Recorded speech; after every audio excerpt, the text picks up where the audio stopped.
Argumento, oferecimento, Hospital Porto Dias, Unama, Grupo Líder e Unimed. Boa noite, o Argumento está começando agora e hoje nós temos um programa todo dedicado ao ensino superior. Está aqui conosco o reitor da Universidade Federal do Pará, professor Emânio Tourinho. E com ele vamos conversar vários assuntos de interesse público, como o restauro do Complexo dos Mercedários da Capela Pombo, e também a realização em Belém, aliás, pela terceira vez em Belém, da reunião anual da SBPC. O Argumento em cima do lance convida você a nos acompanhar. Estamos no ar.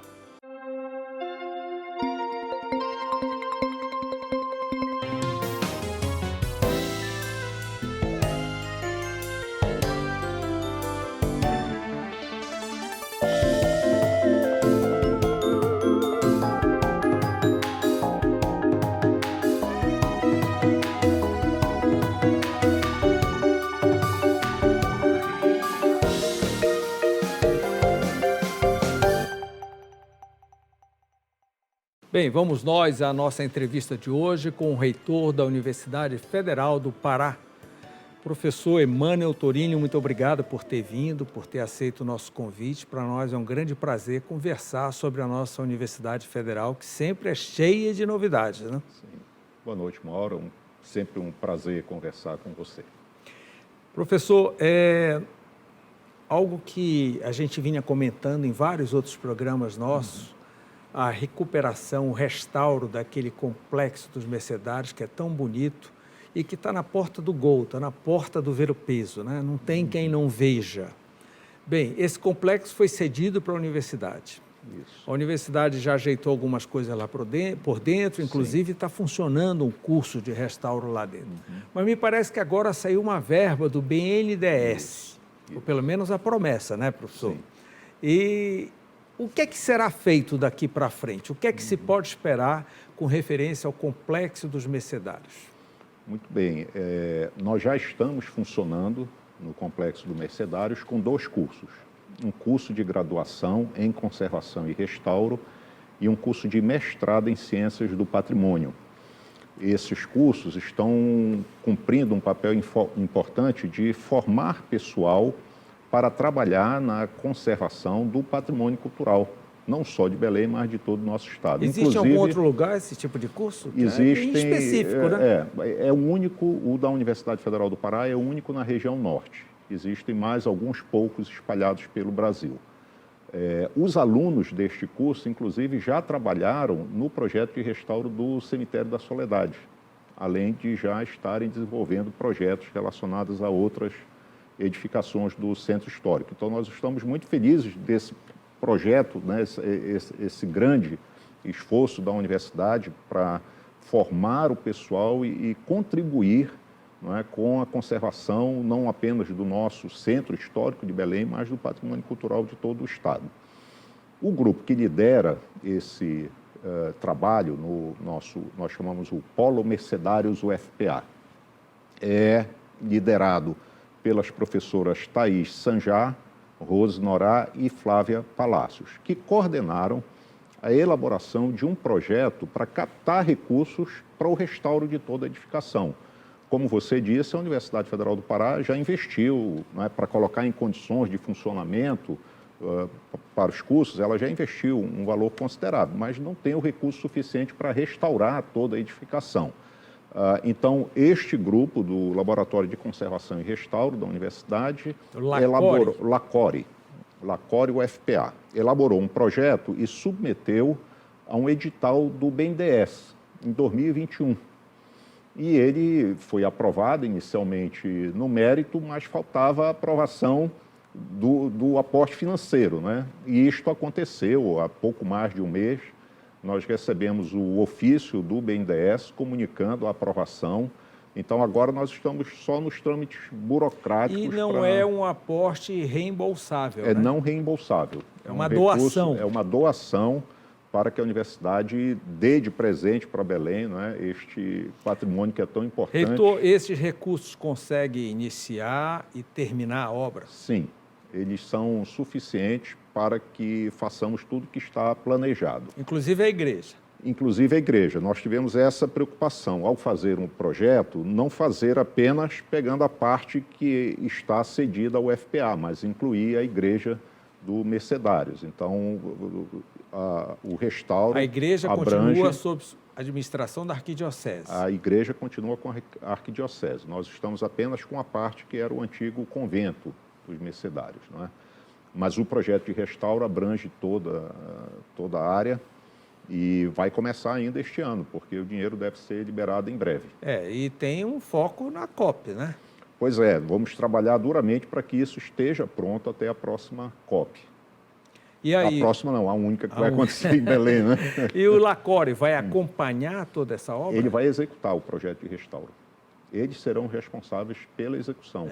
Eu li alguma coisa que foi o mesmo grupo que executou o restauro lá do Soledade e muitas outras obras em Belém. E tudo via FADESP? O edital do BNDES exigia que a submissão fosse feita por uma fundação de apoio. A universidade tem a sua própria fundação de apoio, que é a FADESP, então é um contrato tripartite, né? BNDES, UFPA, FADESP. A execução, a responsabilidade por tudo é da UFPA, mas a execução financeira dos recursos destinados pelo BNDES acontece por meio da FADESP. Então é a FADESP que vai executar a licitação, contratação de empresas para tocar a obra. Sim.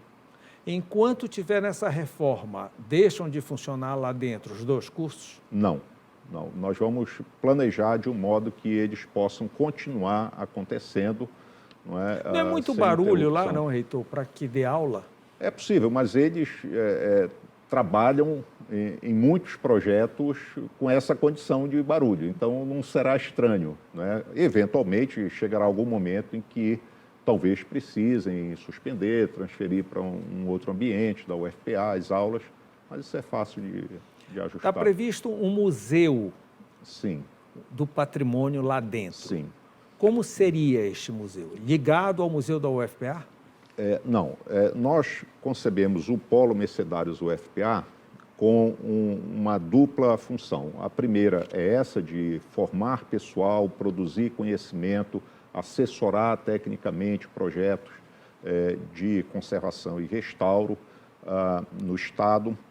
E esses profissionais poderão ser contratados por terceiros via FADESP? Os profissionais que nós estamos formando, eles podem ser contratados por qualquer ente, governamental mas ou o não LACORE governamental. Especificamente?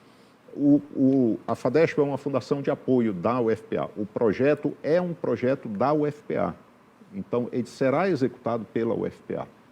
Não é a FADESP que executa do ponto de vista técnico, ela é apenas a gerenciadora do recurso financeiro. Compreendeu? Mas voltando então, o polo ele tem duas funções. Uma é essa, não é? Ligada à formação de pessoal, produção de conhecimento. A outra é de incrementar as atividades culturais no Centro Histórico de Belém. Então, no andar térreo, nós teremos um museu, que é este Museu do Restauro, com muitos itens que vêm sendo colecionados pelas equipes que executam projetos de restauro em vários trabalhos já executados. Teremos a Galeria de Arte da Universidade Federal do Pará, que será dirigida pelo professor Orlando Maneschi, e que tem sob a sua guarda o acervo Amazonianas, que é um acervo muito valioso, um dos mais importantes acervos de arte da Amazônia. Então, teremos esta galeria de arte. Teremos também uma livraria da editora da Universidade Federal do Pará, vocacionada para a área de conservação e restauro, patrimônio cultural, artes visuais, cinema. Né? E algum espaço, alguma galeria para receber exposições itinerantes, por exemplo? A Galeria de Arte da UFPA. A Galeria de Arte da UFPA, ela não vai ser usada apenas para expor a coleção Amazonianas. Ela publicará editais anuais para recepcionar propostas de exposições diversas, né, de dentro e de fora do Estado. Então, ela será um centro de difusão de artes. E o senhor acredita que até a COP, até o museu já esteja pronto, funcionando? Sim. Sim, nós esperamos. As coleções já existem, né? É só uma questão de organizar o espaço. Já. Além disso, nós teremos um projeto de ensino de música da Escola de Música da Universidade, que vai funcionar lá também. E temos um auditório multiuso, que poderá ser usado para atividades culturais diversas e não só da própria Universidade Federal do Pará. A Escola de Música da UFPA é curso de graduação? Ela oferta cursos técnicos de música, mas agora, por coincidência, acabamos de aprovar um curso de mestrado profissional em música, que será ofertado pela Escola de Música da Universidade. Que futuramente funcionará no complexo. Não a escola de música como um todo, não todas as atividades, mas um projeto específico de ensino de música. Muito interessante. Capela Pombo, reitor. Sim, Capela Pombo. Tão falada, decantada, tão Essa pequenininha. é uma novela longa, não é? Tão pequenininha, mas tão falada. Nós também, tanto quanto todo mundo, estamos ansiosos para ver a Capela Pombo restaurada. O Fórum Land foi o responsável por esse projeto, ainda iniciado com a coordenação do professor Flávio Nassar. Tudo via IFAM, né? Eu conversei muito com ele aqui, pediu novos projetos. Isso. O IFAM ia então, ele pedindo... fez um projeto inicial, foi para o IFAM devolveu, ficou indo e vindo várias vezes, né? Com solicitações de ajustes. E quando finalmente estava aprovado, não tinha dinheiro. O IFAM não tinha mais recursos e aí a coisa ficou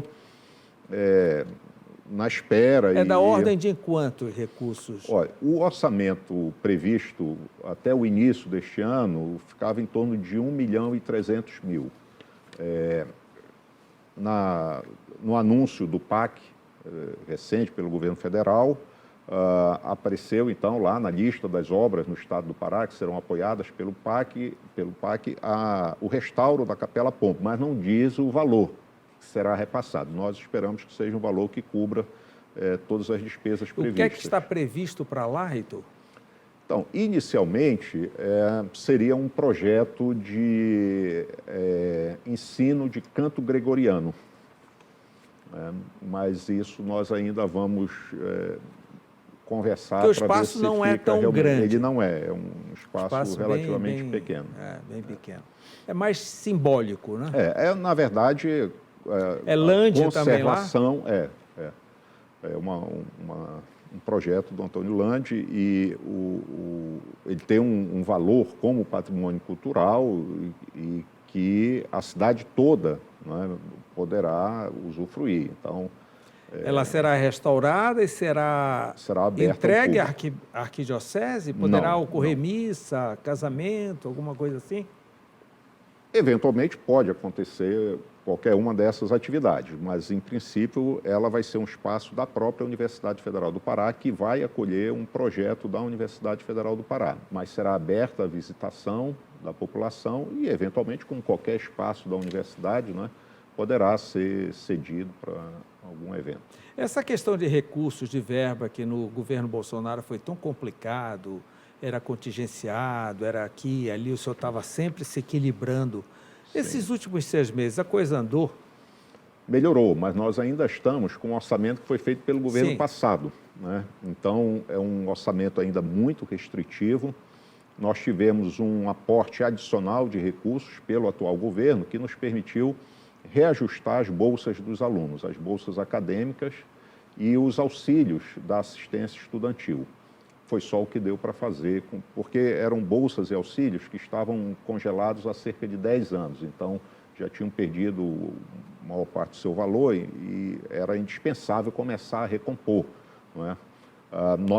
Você sabe disso, nós temos um contingente muito grande de alunos em vulnerabilidade socioeconômica.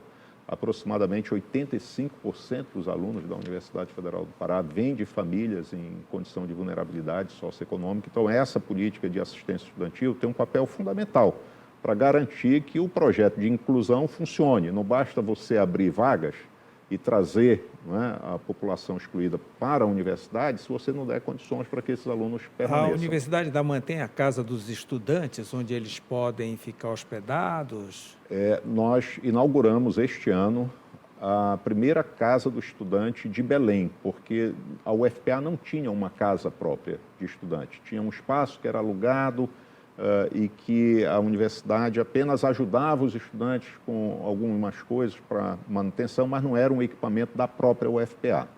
Nós concluímos a construção de uma casa... Dentro do campus? Dentro do campus, né, que tem capacidade para aproximadamente 200 alunos. Aí já moram lá, dentro do campus? Já estão morando lá. Já estão morando lá.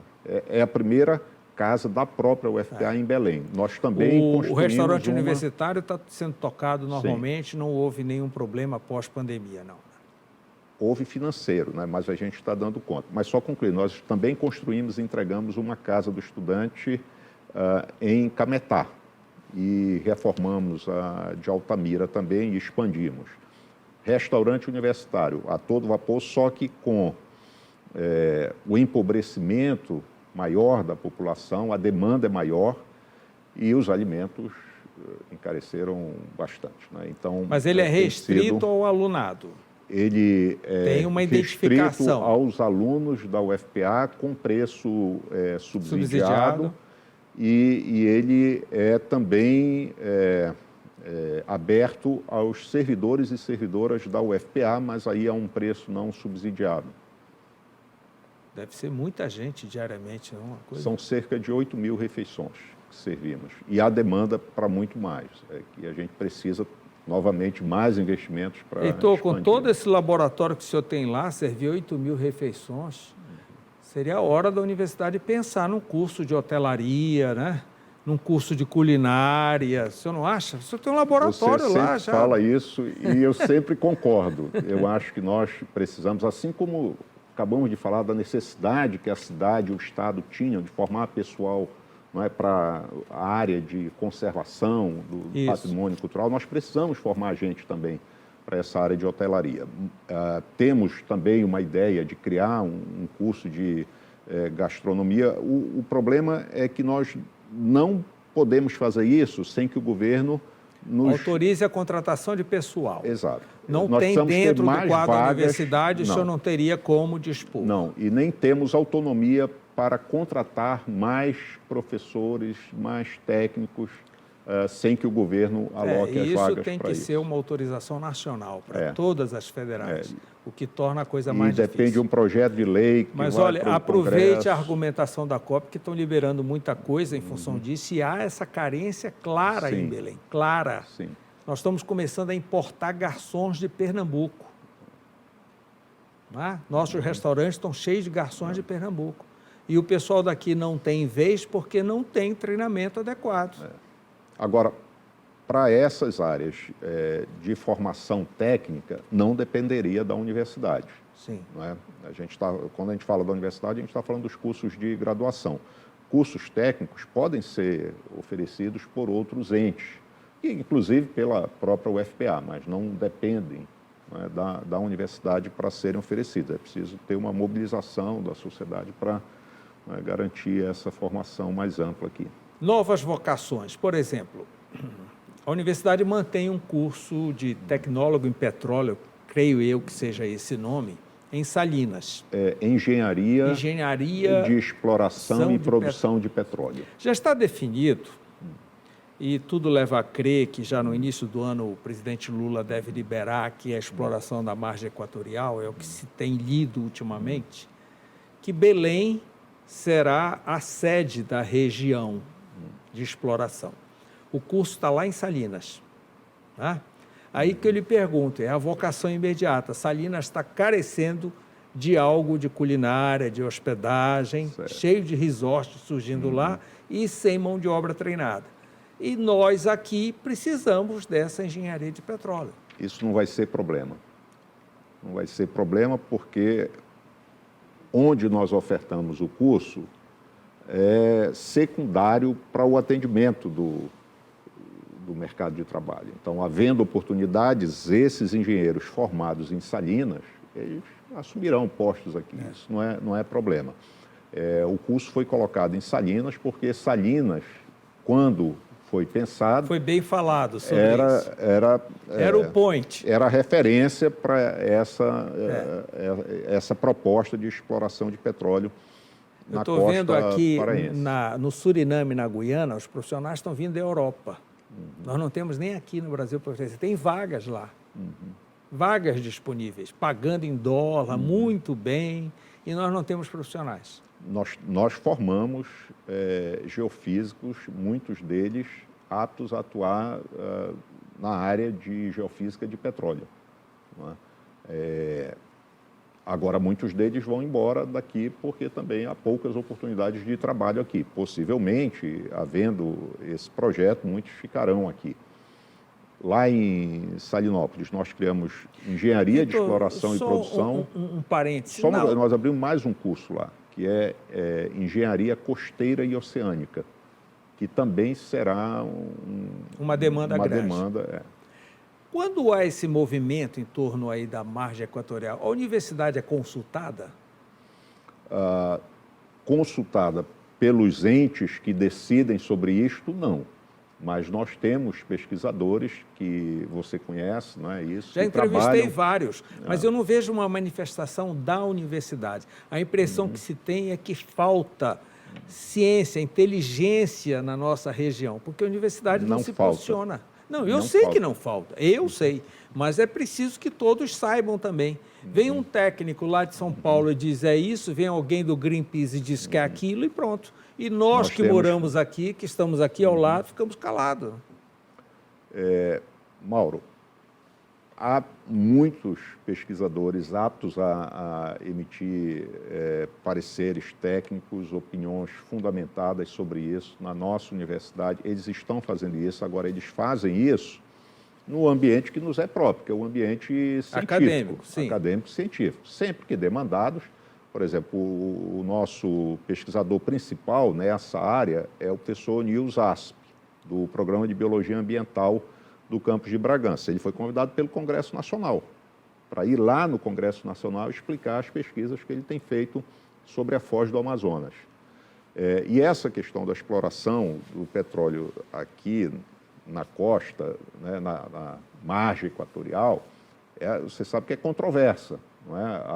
Há muitas questões envolvidas que não existem em outras localidades onde há projetos para exploração de petróleo. Vou lhe dar um dado. Você tem uma ideia da participação do rio Amazonas na alimentação dos oceanos com água doce? Quanto da água doce depositada por todos os rios do mundo vem do Amazonas? Eu não sei, eu só sei que estão estudando agora se realmente é o Amazonas ou o Nilo o maior rio do mundo. Certo. Mas eu imagino que seja uma boa quantidade que consegue temperar o sal do oceano. Segundo os pesquisadores, 17% da água doce depositada nos oceanos vem do rio Amazonas. 17%. Além disso, toneladas todos os dias de sedimentos orgânicos e inorgânicos. Por isso que não tem como fugir do petróleo ali. Não é uma questão trivial. Essa ela é complexa. Os nossos pesquisadores, eles não estão interessados em discutir em emitir opiniões se deve ou não deve haver a exploração, porque essa é uma decisão que política, técnica, governamental, etc. Mas eles estão produzindo o conhecimento que é necessário para que se tome uma decisão bem fundamentada e que essa seja uma decisão que não gere depois consequências adversas, não é? E graves, porque caso o Brasil decida que vai fazer a exploração, e tudo indica que há uma decisão tomada a esse respeito, os cuidados que são necessários não são os mesmos cuidados com os quais nós já estamos habituados, porque os riscos são de uma dimensão inédita. Amazônica. Então, nós vamos a um breve intervalo. Na volta, vamos falar de interiorização da universidade. Eu sei que é uma pauta que o senhor gosta, que a Universidade Federal do Pará é madrinha ou é a mãe de várias outras universidades na região e está propondo o surgimento de mais universidades. Ok? Ótimo. Eu volto já.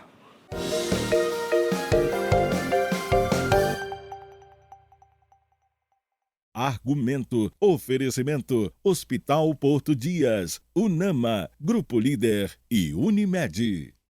Gente, de lugares como esse é que vêm as verduras e hortaliças do Líder. E todos os fornecedores passam por uma seleção rigorosa de normas ambientais, trabalhistas e logísticas. E como os produtos são perecíveis, assim que chegam no Líder, passam pelo resfriamento, por uma nova higienização e já seguem para sessões de hortifruti. Tudo para que os clientes fiquem sempre bem servidos da qualidade que só o Líder tem. Hortifruti do Líder, qualidade é tudo e muito mais.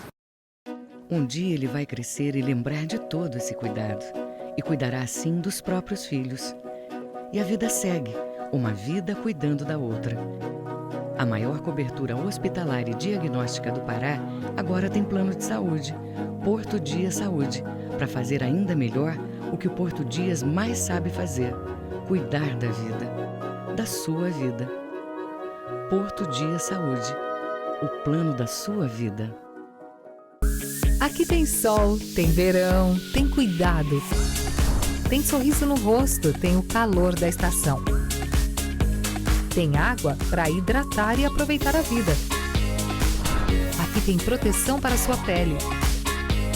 É época de curtir o verão com todo o cuidado e carinho que sua saúde merece. Afinal, aqui tem verão, aqui tem Unimed.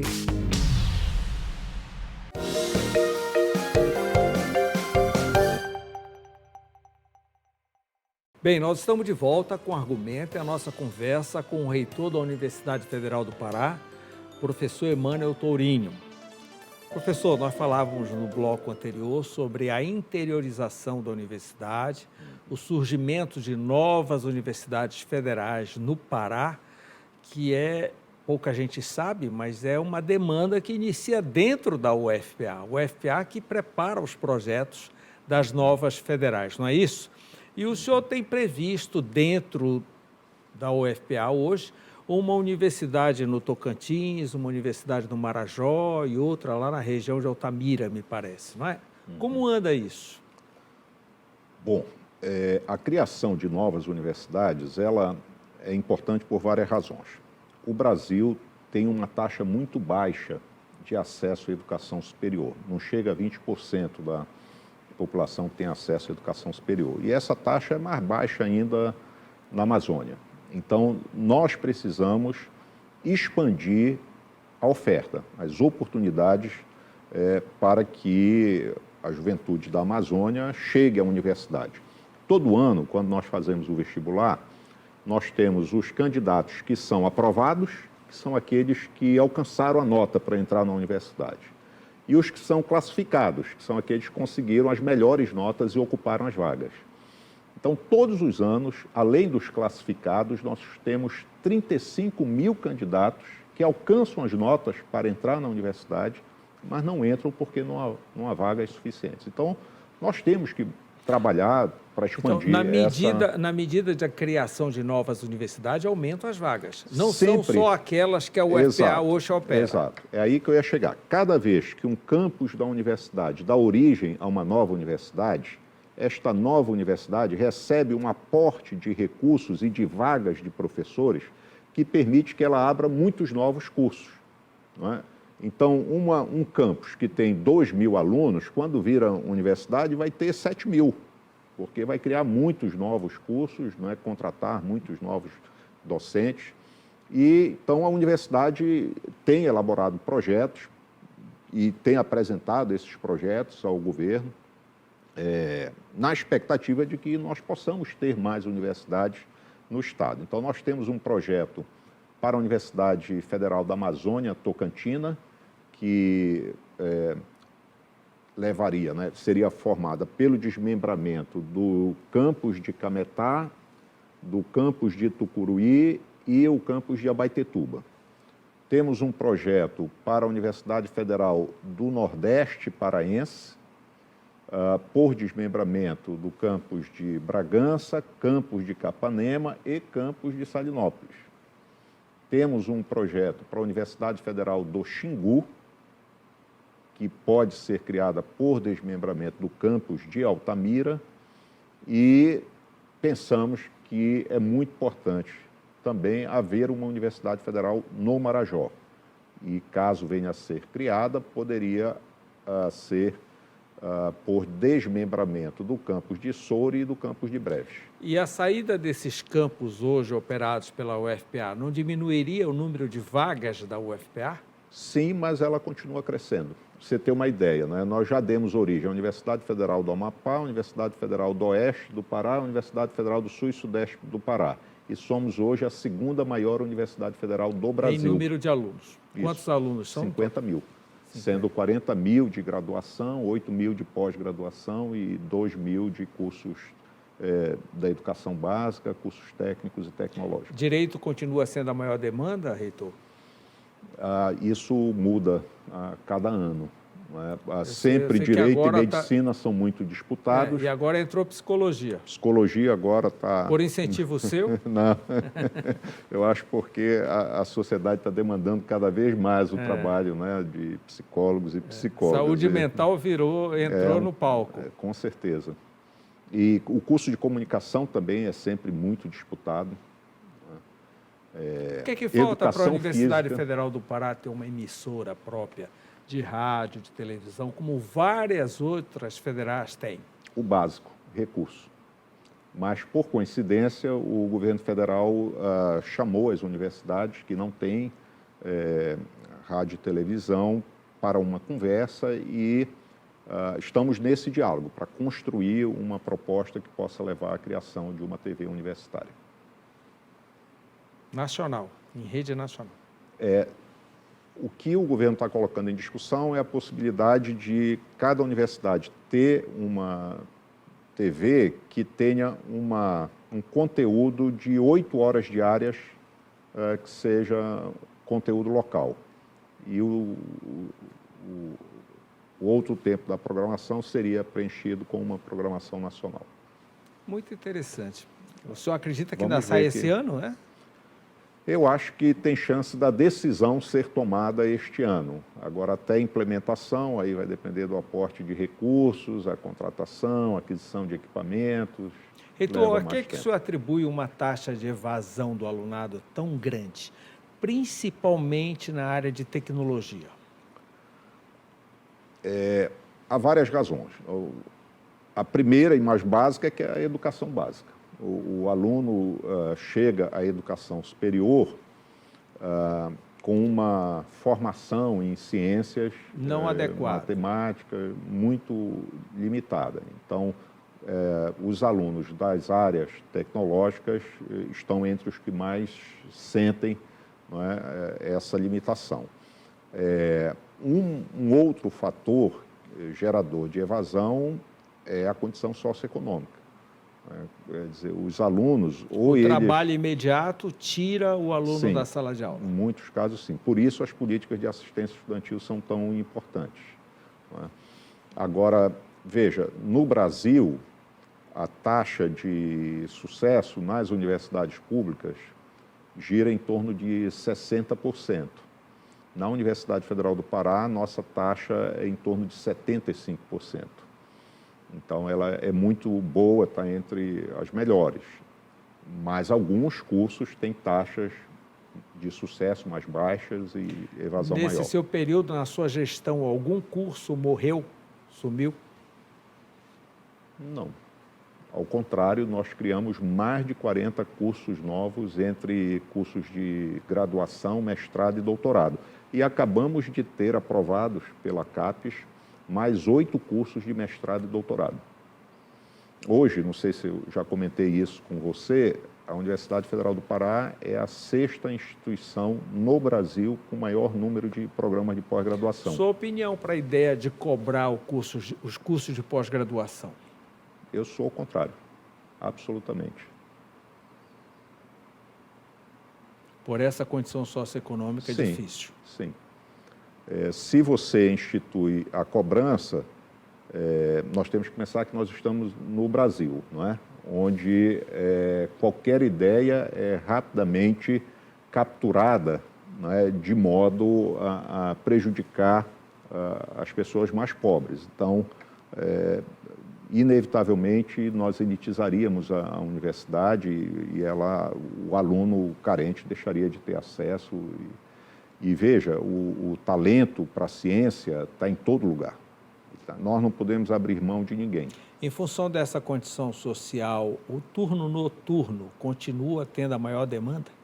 Sim, ele tem uma demanda muito grande e mais do que isso, a gente sente uma pressão para, ao criar cursos novos, criar noturno. Por conta dessa necessidade. Então, a maior do nosso contingente aluno de aluno na Universidade Federal do Pará são alunos noturnos. Hoje, se nós considerarmos todas as graduações em todos os campi, eu diria que sim, não é? Mas no campus Belém, talvez exista um equilíbrio maior, porque no campus Belém nós temos ainda uma proporção muito alta de cursos. Porque esse ensino diurnos. noturno já está provado que ele é há uma grande dificuldade de absorção, né? Ele tem que ser muito bem planejado, ele é mais trabalhoso. Não é? Você não pode pensar... um aluno que trabalhou o dia todo e segue direto para a universidade. Então, você tem que ter um planejamento que seja compatível com a capacidade desse aluno de dedicação ao curso. Então, um curso que você, em um turno diurno, você oferece com duração de 4 anos, no curso noturno você tem que dilatar um pouco mais. E existe essa flexibilidade? Existe. Em alguns casos, nós fazemos isso. Você tem que trabalhar com uma carga horária diária menor, não é? E tem que programar atividades em finais de semana, tem que gerar outras alternativas para trabalhos de campo que não sejam... Aula online, reitor. O que a respeito de aula? A universidade aula, oferece alguma coisa? A universidade oferece educação à distância. Nós temos um programa de educação à distância que é muito bom, que tem apoio do governo federal por meio da Universidade Aberta do Brasil e que atende um contingente importante de alunos em localidades onde não há outras oportunidades de acesso à educação superior. Então, a educação à distância, ela precisa sempre existir como política pública, ela é necessária dado esse déficit de oportunidades no Brasil. O que ela não pode é ser a solução, né? Porque, ao contrário do que algumas pessoas pensam, para você fazer educação à distância, você gasta mais, não é mais barato. Se você quiser fazer com qualidade, você tem que desenvolver materiais instrucionais específicos, você tem que ter que não existem na prateleira, tem que ser criados. Sim, tem que ser criados, tem que ser produzidos, você tem que ter uma formação do docente que atua, que é uma formação diferenciada. Você tem que ter estruturas para acolher presencialmente os alunos em alguns momentos, porque não pode ter educação à distância, que é 100% à distância. Isso não funciona em lugar nenhum. Então, o Brasil precisa investir em educação à distância, mas precisa ter essa preocupação de fazer isso com qualidade para que o objetivo seja efetivamente alcançado, né? De levar a oportunidade para quem precisa. A UFPA tem obrigação de se posicionar com referência à COP, tem tempo de se preparar, de planejar. Isso está sendo feito? Sim. Vai oferecer sugestões de quem mora aqui, de quem estuda aqui, de quem trabalha aqui? Sim. Eu gostaria de conversar com você sobre 2 coisas que a Universidade Federal do Pará está fazendo. Uma primeira é a criação do Centro Integrado da Sociobiodiversidade Amazônica. Este centro ele é liderado pela Universidade Federal do Pará e ele tem a participação de todas as 13 universidades federais instaladas na Amazônia. Este centro trabalhará para integrar os esforços de pesquisa das 13 universidades federais da Amazônia em 8 áreas temáticas para pensar o desenvolvimento da região. E vai gerar anualmente relatórios que informarão sobre o estado da produção de conhecimento sobre a realidade amazônica e trarão também recomendações aos governos e à sociedade.